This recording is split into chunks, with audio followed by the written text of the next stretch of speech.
आदाब, नमस्कार, सत श्री अकाल। मैं अब्दुल कलाम, आप देख रहे हैं द कलाम न्यूज। महिला पहलवान एवं शोषण बृजभूषण के खिलाफ धरना प्रदर्शन का आज 16वां दिन है, जिसमें कल जो है खाप पंचायतों ने पूरा जंतर मंतर घेर लिया था। आज जो है चंडीगढ़ से प्रोफेसर साहब आए हुए हैं साइकिल यात्रा करके। आज उनसे कुछ जानकारी लेते हैं, उनका क्या संदेश है, सरकार को क्या संदेश देना चाह रहे हैं। जी प्रोफेसर साहब। धन्यवाद। मैं गाड़ी में भी आ सकता था जी, लेकिन साइकिल चला के मैं इसलिए आया कि 270 किलोमीटर मुझे अगर कोई देखेगा, मेरे बैनर वगैरह देखेगा, तो उसमें एक संदेश जाएगा, जागरूकता फैलेगी। सरकार को मैं ये संदेश देना चाहता हूँ कि जो सरकार है वो जनता की भलाई के लिए होती है और सरकार का परम जो कर्तव्य है वो है मौलिक अधिकारों की रक्षा। यहाँ पे जो महिला पहलवान हैं जब वो मेडल लेके आते हैं ओलंपिक्स में, कॉमनवेल्थ में या दूसरे बड़े बड़े खेलों में, तो इवन प्रधानमंत्री भी वाहवाही लूट लेते हैं, उनको बुलाते हैं, उनको शाबाशी देते हैं, जब जाते हैं तब बेस्ट विशेस देते हैं। लेकिन ये 15-16 दिन से यहाँ पे मच्छरों में और बारिश में और इतनी मुश्किल से अपना करियर दांव पे लगा के बैठी हुई हैं, तो सरकार क्यों इतनी बहरी हो गई है? सरकार क्यों नहीं सुनती है बात?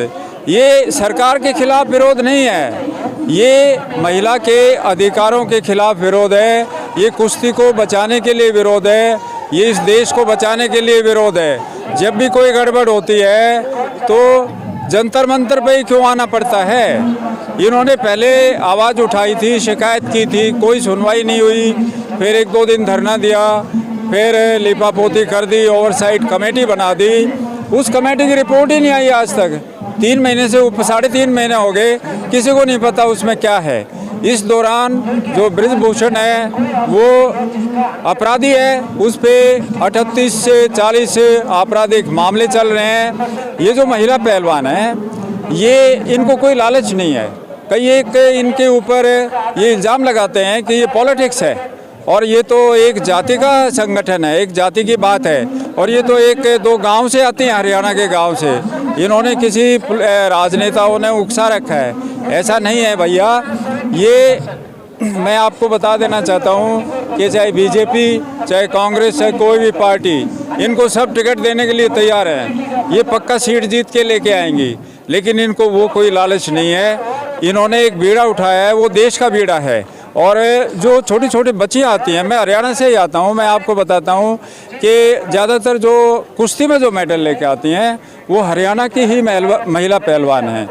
तो बड़ी मुश्किल से ये यहाँ तक पहुँचते हैं, बहुत ही मुश्किलों का सामना करना पड़ता है। बृजभूषण जैसे लोग जो इसी में बैठे हैं और जिनके पीछे पूरी ताकत है और सरकार की भी ताकत, वो अंदाज़ा भी नहीं लगा सकते हैं कि कितना कष्ट झेल के, कितना संघर्ष करके, कितनी मेहनत करके, और जब ये देश का नाम ऊंचा करती हैं तो सबकी छाती चौड़ी हो जाती है। लेकिन ये बहुत टाइम से भुगत रही होंगी इसको, और तभी ये बाहर आई हैं। इनको कोई बृजभूषण से कुछ नहीं लेना है इनको, क्योंकि वो परेशान करता है। अभी उसके 11 साल और बाकी हैं, और ये पता नहीं कितने 6 महीने बृजभूषण के 11 साल वो कर चुके हैं, 12 साल का 11 साल वो कर चुके हैं। तो मैं इस सरकार से, इस देश से ये पूछना चाहता हूँ कि बृजभूषण ये जो 11 साल से और 12 साल तक ये रहेगा, इसको कुश्ती का क्या पता है, इसकी क्या योग्यता है कुश्ती में? अगर ये अखाड़े में उतरा होता कभी तो इसको पता होता कि कितनी मेहनत होती है, और किसी के साथ भी जाति, और ये ऐसी जाति कि उसका यौन शोषण करना, ये वैसी शिकायतें नहीं हैं। बच्चे हैं छोटे छोटे, और महिला के लिए बाहर आना, शिकायत करना एक बहुत बड़ा खतरा है भारतीय समाज में, क्योंकि वो उसकी बदनामी भी होती है। क्योंकि इतना जो शक्तिशाली व्यक्ति है उसके खिलाफ लड़ाई लड़ना और इतनी लंबी लड़ाई लड़ना, ये सबकी बस की बात नहीं है। पानी सर से उतर गया होगा, परेशानी इतनी ज़्यादा हो गई होगी। साहब मैं शॉर्ट में लेना चाहूँगा, आप देखिए चंडीगढ़ से आए हैं और बहुत जिगरा है आपका, जो इन बहन बेटियों के सम्मान में आपने जो है क्या नाम एक जज्बा दिखाया है, लोगों को संदेश दिया है। मैं ये कह रहा हूँ जो है इन जो है और देशवासियों को आप क्या संदेश देना चाहेंगे? मैं देशवासियों को ये संदेश देना चाहता हूँ कि ये जो लड़ाई है ये देश की लड़ाई है और ये भारत की आज़ादी बचाने की लड़ाई है। क्या हमारे जो स्वतंत्रता सेनानी थे उन्होंने इसलिए ये आज़ादी दी थी और हमने प्रजातंत्र को चुना।